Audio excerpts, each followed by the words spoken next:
ഇസ്രായേലിന് നേരെ ഇറാൻ മിസൈലാക്രമണം അഴിച്ചുവിട്ടതോടെ പശ്ചിമേഷ്യയിലെ സംഘർഷങ്ങൾ കൂടുതൽ സങ്കീർണമായിരിക്കുകയാണ്. ഗസയിൽ ഹമാസിനെതിരെ സൈനിക നടപടികൾ അവസാനിപ്പിച്ച ഇസ്രായേൽ തൊട്ടുപിന്നാലെ ഇറാന്റെ പിന്തുണയുള്ള ഹിസ്ബുള്ളയ്ക്ക് നേരെ ആക്രമണം ശക്തമാക്കിയതോടെയാണ് പശ്ചിമേഷ്യയിൽ വീണ്ടും യുദ്ധഭീതി ആരംഭിച്ചത്. ഹിസ്ബുള്ളയ്ക്ക് നേരെയുള്ള പേജർ വാക്കിട്ടോക്കി ആക്രമണങ്ങളും പിന്നാലെ ഹിസ്ബുള്ളയുടെ തലവൻ ഹസൻ നസ്രല്ലയുടെ കൊലപാതകവുമാണ് സ്ഥിതിഗതികൾ അതീവ സങ്കീർണമാക്കിയത്. ഇറാന് ശക്തമായി തിരിച്ചു നൽകുമെന്ന് ഇസ്രായേലും ഇസ്രയേലിന് പിന്തുണയുമായി അമേരിക്കയും രംഗത്തെത്തിയതോടെ രൂക്ഷമായ യുദ്ധത്തിനാണ് സാധ്യത. വിദേശകാര്യ മന്ത്രാലയത്തിന്റെ കണക്കുകൾ പ്രകാരം ഇസ്രായേലിന്റെ ഏഷ്യയിലെ ഏറ്റവും വലിയ രണ്ടാമത്തെ വ്യാപാര പങ്കാളിയും ആഗോളതലത്തിൽ 7ാമത്തെ പങ്കാളിയും ഇന്ത്യയാണ്. 2022-23 വർഷങ്ങളിൽ ഇന്ത്യയുടെ 59ാമത്തെ ഏറ്റവും വലിയ വ്യാപാര പങ്കാളിയാണ് ഇറാനും.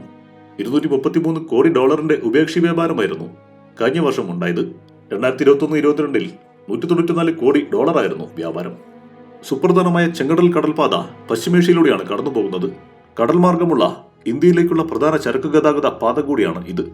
ചെങ്കടൽ പാതയിലൂടെ സഞ്ചരിക്കുന്ന കപ്പലുകൾക്ക് നേരെ ആക്രമണങ്ങളിൽ ഭൂരിഭാഗത്തിനും ഉത്തരവാദികളായ യമനിലെ ഹൂതി വിമതരുമായി ഹിസ്ബുള്ള അടുത്ത ബന്ധം പങ്കിടുന്നതിനാൽ സംഘർഷം വിപുലമാകുന്നത് വ്യാപാര തടസ്സങ്ങളുടെ അപകട സാധ്യത വർദ്ധിപ്പിക്കുന്നു. യൂറോപ്പ്, US, ആഫ്രിക്ക, പശ്ചിമേഷ്യ എന്നിവയുമായുള്ള വ്യാപാരത്തിനായി സൂയസ് കനാൽ വഴിയുള്ള ഈ പാതയെ ഇന്ത്യ വൻതോതിൽ ആശ്രയിക്കുന്നതിനാൽ ഇത് ഇന്ത്യയെ സംബന്ധിച്ചിടത്തോളം പ്രാധാന്യമർഹിക്കുന്നു. ഇസ്രായേലും ഇറാനും തമ്മിലുള്ള സംഘർഷം രൂക്ഷമായാൽ ചെങ്കടൽ വഴിയുള്ള ചരക്ക് ഗതാഗതം പൂർണ്ണമായും സ്തംഭിക്കും.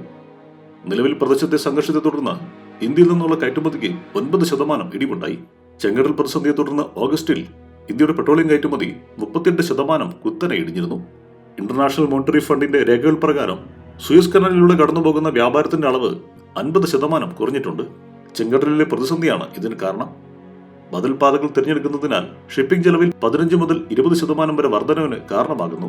ഇത് ഇന്ത്യൻ കമ്പനികളുടെ പ്രത്യേകിച്ച് താഴ്ന്ന നിലവാരത്തിലുള്ള എഞ്ചിനീയറിംഗ് ഉൽപ്പന്നങ്ങൾ, ടെക്സ്റ്റൈൽ വസ്ത്രങ്ങൾ, മറ്റ് സാധനങ്ങൾ എന്നിവ കയറ്റുമതി ചെയ്യുന്നവരുടെ ലാഭവിഹിതത്തെ സാരമായി ബാധിച്ചു. യൂറോപ്യൻ യൂണിയനിലേക്കുള്ള ഇന്ത്യയുടെ മൊത്തത്തിലുള്ള കയറ്റുമതി 6.8% വർദ്ധിച്ചെങ്കിലും മെഷീനറി, സ്റ്റീൽ, രത്നങ്ങൾ, ആഭരണങ്ങൾ, പാദരക്ഷകൾ തുടങ്ങിയ മേഖലകളിൽ വലിയ ഇടിവ് നേരിട്ടതായി റിപ്പോർട്ടുകൾ പറയുന്നു. പശ്ചിമേഷ്യയിലെ സംഘർഷങ്ങൾ ഇന്ത്യ, മിഡിൽ ഈസ്റ്റ്, യൂറോപ്പ് സാമ്പത്തിക ഇടനാഴി പദ്ധതികൾക്ക് വെല്ലുവിളി ഉയർത്തും. കഴിഞ്ഞ വർഷം ന്യൂഡൽഹിയിൽ നടന്ന G20 മീറ്റിംഗിൽ പ്രഖ്യാപിച്ചതാണ് ഈ പദ്ധതി. ഇന്ത്യയെ ഗൾഫ് മേഖലയുമായി ബന്ധിപ്പിക്കുന്ന കിഴക്കൻ ഇടനാഴിയും ഗൾഫ് മേഖലയെ യൂറോപ്പുമായി ബന്ധിപ്പിക്കുന്ന വടക്കൻ ഇടനാഴിയും ഉൾപ്പെടുന്നതാണ് പദ്ധതി. പശ്ചിമേഷ്യയിലെ യുദ്ധം പൊട്ടിപ്പുറപ്പെടുന്നത് ഈ വ്യാപാരപാതയുടെ വികസന കാര്യങ്ങൾ അതീവ സങ്കീർണമാക്കും. News desk, one nation media.